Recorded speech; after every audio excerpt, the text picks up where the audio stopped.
नमस्कार विद्यार्थियों, आप सभी का आपके अपने YouTube चैनल आरपीएससी विद नवीन सैनी में स्वागत है। हम आज क्लास नंबर 33 ले रहे हैं। ठीक है, क्लास नंबर 33 है और आज अपना जो टॉपिक है जनसंख्या, वो आज अपना क्या होगा, शुरू होगा। ठीक है विद्यार्थियों, तो जनसंख्या टॉपिक को हम स्टार्ट करने जा रहे हैं और जनसंख्या पर आपके 2 क्लास बनेगी। कितनी क्लास बनेगी? 2 क्लास, जिसमें क्लास नंबर 33 आज है, ये जनसंख्या की पहली क्लास है, और ये जो दूसरी क्लास बनेगी जनसंख्या की, ये क्लास नंबर 34 रहेगी। और इसी के साथ जो आपका जनसंख्या वाला टॉपिक है वो हो जाएगा कंप्लीट। और जनसंख्या के ये जो 2 वीडियो बनेंगे 33 और 34, ये बनने के साथ ही आपकी जो ज्योग्राफी है वो पूर्णतया कंप्लीट हो जाएगी। ठीक है, आगे बात समझ में आपको। और उसके बाद में हम आपको एक ज्योग्राफी पर पूरी PDF बना कर दे देंगे, पूरी की पूरी, जिसमें ज्योग्राफी रहेगी। आपको सीधा ही प्रिंट ले लेना है। ठीक है, और फिर आप उसको फोटोकॉपी निकलवा के और बढ़िया तरीके से वीडियो देख के पढ़ सकते हैं आराम से। तो और भी आपकी कोई जिज्ञासा हो, आपके मन में कोई क्वेश्चन हो, तो आप हमको मैसेज करके पूछ सकते हैं। और डिस्क्रिप्शन में आपको नंबर वगैरह और कमेंट बॉक्स तो है ही आपके पास। कमेंट करने के लिए हमने प्राइवेसी ओपन कर रखी है, आप कमेंट कर सकते हैं। ठीक है, आपके सुझावों का स्वागत है। हम शुरू करते हैं अपना टॉपिक। ठीक है, राजस्थान की जनसंख्या। अब देखो, जनसंख्या किसे कहते हैं? किसी समय निश्चित क्षेत्र में निवास करने वाली कुल मानव संख्या जनसंख्या कहलाती है। ठीक है, तो जैसे एक कोई निश्चित क्षेत्र है, इस निश्चित क्षेत्र में एक समय पर जितने इंसान यहाँ पर निवास करते हैं, चाहे वो मेल फीमेल, बड़े बुजुर्ग, बच्चे, सब, इन सब की संख्या क्या कहलाती है? इन सब की संख्या कहलाती है जनसंख्या। ठीक है, और जनगणना मतलब इन इंसानों की गणना के आधार पर जनसंख्या का निर्धारण किया जाता है कि भाई इस क्षेत्र विशेष में कितनी जनसंख्या है। ठीक है, अब हम आपको बता देते जनघनत्व क्या होता है। जनघनत्व का मतलब होता है कि इस जैसे पूरी की पूरी जितनी जनसंख्या है, उस जनसंख्या में क्षेत्रफल का भाग देंगे, क्षेत्रफल का भाग देकर और फिर क्या निकाली जाती है? आपका जनघनत्व निकाला जाता है। आगे बात समझ। तो शुरू करते हैं। जनगणना का इतिहास भी देखते हैं, क्या क्या चीज़ है क्या नहीं है, इसके बारे में हम अध्ययन करते हैं। तो देखो, भारतीय इतिहास में सर्वप्रथम जनसंख्या का उल्लेख अर्थशास्त्र में कौटिल्य के द्वारा किया गया था। ठीक है, भाई सर्वप्रथम जनसंख्या का उल्लेख यहीं पर मिलता है। ठीक है, और मध्यकाल में आईन अकबरी में जनगणना का उल्लेख मिलता है। ठीक है, और भारत में जनगणना का जो प्रारंभ है वो 1872 में लॉर्ड मेयो के समय से हुआ था। ठीक है, यहाँ के पुख्ता प्रमाण है, यहाँ से पुख्ता प्रमाण मिलना हमको शुरू होते हैं। ठीक है, नेक्स्ट, भारत में व्यवस्थित या दशकीय जनगणना का प्रारंभ 1881 में, ठीक है, लॉर्ड रिपन। विश्व में दशकीय जनगणना का आरंभ USA से, दुनिया में सबसे पहले USA से प्रारंभ हुआ था और भारत में 1881 में लॉर्ड रिपन के समय से हुआ। ठीक है, और राजस्थान में प्रथम जनगणना हुई थी 1901 में, और स्वतंत्र भारत की प्रथम जनगणना हुई थी 1951 में। ठीक है, कि 1947 में देश आज़ाद हुआ और उसके बाद में जनगणना 1951 में हुई। और वर्तमान राजस्थान में जो प्रथम जनगणना है वो 1961 में हुई। वर्तमान राजस्थान से मतलब है जब एकीकरण वगैरह कंप्लीट हो गया और राजस्थान का हुलिया वैसा बन गया जैसा अभी है, उसके बाद में जो प्रथम जनगणना हुई वो 1961 में हुई।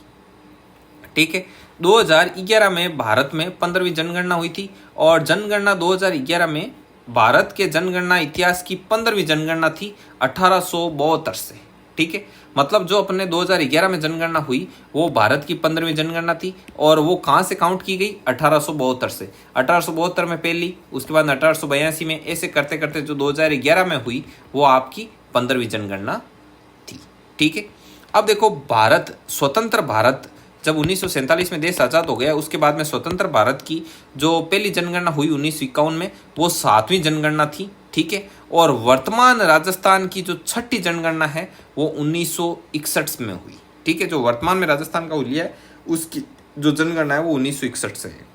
ठीक है, भारत के जनगणना इतिहास की 14वीं दशकीय जनगणना 1881 से।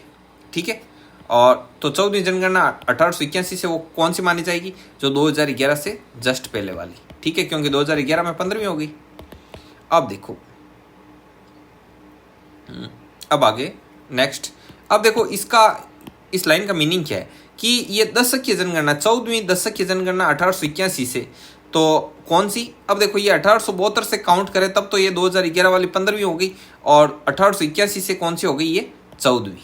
ठीक है, अब आगे देखिए, जनगणना का कार्य गृह मंत्रालय के अधीन जनगणना आयुक्त संघ महापंजीयन कार्यालय का इसमें क्या होता है, उत्तरदायित्व होता है। अब देखो उत्तरदायित्व किसका होगा और अधीन किसके होगी, ये दो चीजें हैं। तो जनगणना का कार्य गृह मंत्रालय के अधीन होता है, ठीक है, और जनगणना आयुक्त संघ, जनगणना आयुक्त एवं महापंजीयन कार्यालय का क्या होता है, इसमें उत्तरदायित्व होता है। ठीक है, एवं स्वतंत्रता के पश्चात भारत में जनगणना हेतु भारतीय जनगणना अधिनियम 1948 बनाया गया था। ये जनगणना के लिए बनाया था अधिनियम 1948, और राष्ट्रीय स्तर पर जनगणना आयुक्त की नियुक्ति की गई थी।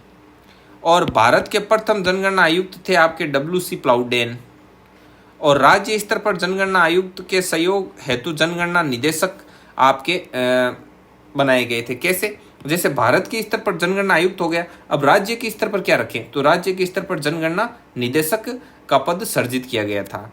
और जिला स्तर पर जनगणना का जो उत्तरदायित्व है वो जिला जनगणना अधिकारी बैठाया गया था, और वो कौन होता था, जिला कलेक्टर।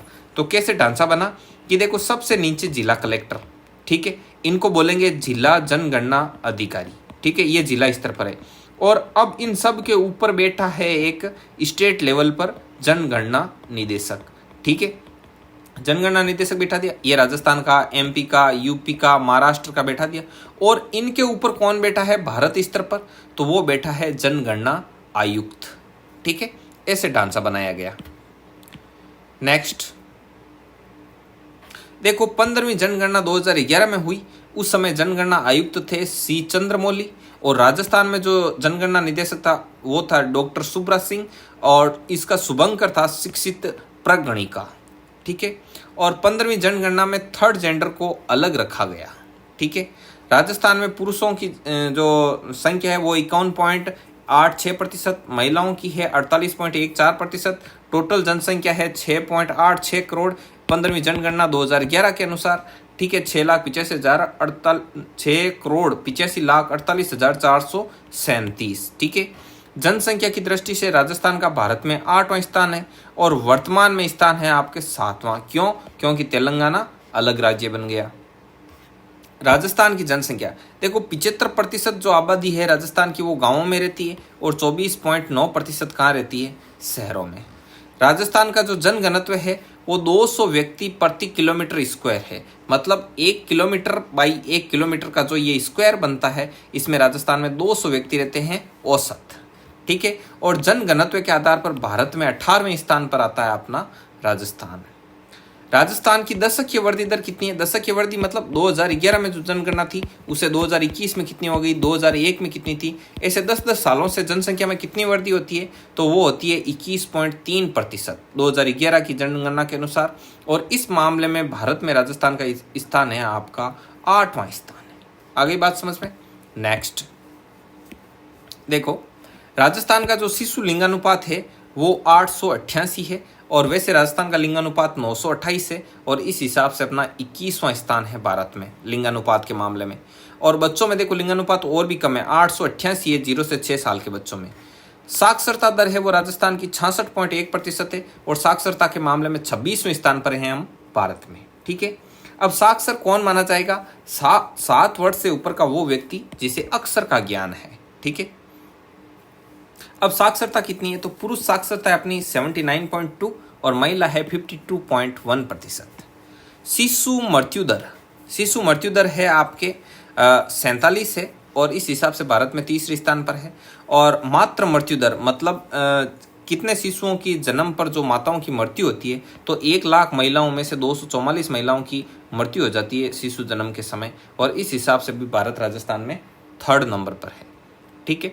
राजस्थान में अनुसूचित जाति का प्रतिशत 17.8 है, जनजाति का 13.5 है, और तो ये है अनुसूचित जातियां और जनजातियां टोटल 100% जनसंख्या में से, ठीक है। और राजस्थान में कार्यशील जनसंख्या मतलब जो काम कर रहे हैं वो बहुत ही कम है, 43.6% जनसंख्या है, सिर्फ वही कार्यशील है, जो काम धंधा वगैरह कर रही है, बाकी बेरोजगार बूढ़े बुजुर्ग जिनसे काम नहीं होता सब वो है, ठीक है।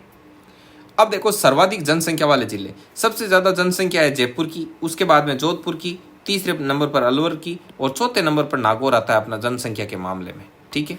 अब न्यूनतम जनसंख्या, तो सबसे कम न्यूनतम अर्थात 33वें नंबर पर है आपका जैसलमेर, 32वें नंबर पर है प्रतापगढ़, और 31वें नंबर पर है सिरोही, और 30वें नंबर पर है बूंदी। ठीक है। सर्वाधिक पुरुष जनसंख्या वाले जिले, तो जयपुर में सबसे ज़्यादा पुरुष है, उसके बाद जोधपुर में है, थर्ड अलवर और फोर्थ नागौर। देखो सर्वाधिक जनसंख्या और सर्वाधिक पुरुष जनसंख्या है, ये दोनों में ही क्या है, कॉमन है। ठीक है। न्यूनतम पुरुष जनसंख्या वाले जिले में जैसलमेर, प्रतापगढ़, सिरोही और बूंदी, इसमें भी ये सेम है न्यूनतम वाले में। ठीक है। नेक्स्ट आगे बढ़ो। आगे है आपका सर्वाधिक महिला जनसंख्या वाले जिले, तो सर्वाधिक महिला जनसंख्या भी इसी में है जिसमें सर्वाधिक पुरुष है और सर्वाधिक जनसंख्या है। ठीक है। जयपुर, जोधपुर, अलवर, नागौर। और न्यूनतम महिला जनसंख्या, तो इसमें क्या है, जैसलमेर, प्रतापगढ़, सिरोही और बूंदी। ठीक है।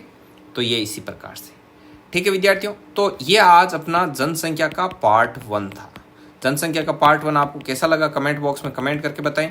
ये पीडीएफ यदि आप प्राप्त करना चाहते हैं तो टेलीग्राम चैनल का लिंक है वो डिस्क्रिप्शन में दे रखा है, वहाँ से आप टेलीग्राम चैनल को ज्वाइन कर लीजिए, जिसमें आज से आज तक जितनी भी क्लास अपलोड की गई थी उन सभी क्लासों के क्या हैं, जो वीडियो के लिंक और साथ ही साथ उनके नीचे पीडीएफ अटैच की हुई है। ठीक है विद्यार्थियों, जो कि पूर्णतः निःशुल्क है। तो आप हमारा इतना ज़रूर सहयोग बनाए रखिएगा कि वीडियो को ज़्यादा से ज़्यादा लोगों तक शेयर कीजिएगा। ठीक है विद्यार्थियों, मिलते हैं नेक्स्ट वीडियो में, तब तक के लिए जय हिंद, जय भारत।